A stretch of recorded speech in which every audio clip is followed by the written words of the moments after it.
নবদ্বীপের পথ অতিক্রম করে আমরা প্রবেশ করলাম মধুময় ধাম বৃন্দাবনে। আজ আমরা এখন যেখানে উপস্থিত হয়েছি বা হয়েছেন এই স্থানটি হলো নাম বৃন্দাবন, যেখানে হয় ভগবানের নাম সংকীর্তন, সেই স্থানটি হয় নব বৃন্দাবন। আজ আমাদের আস্বাদনের বিষয়, আজ আমাদের ভজনের বিষয় দক্ষ যজ্ঞ।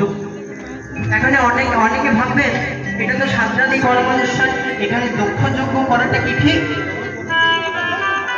এখানে তো মাথুর হয়, নিমাই সন্ন্যাস হয়, কিন্তু যিনি মারা গেছেন আমার দাদামশাই, সে তার পরিবার থেকে, আমার বাবা মশাই, আমার মায়েদের থেকে তারা অনুরোধ করেছেন এই দক্ষ যোগ লীলাটি আস্বাদন করবার জন্য।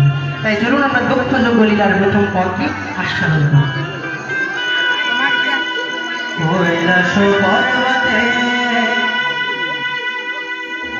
অতি মনোহরে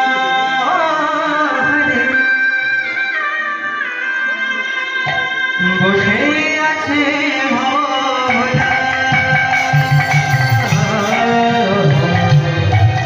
কৈলাস পর্বতে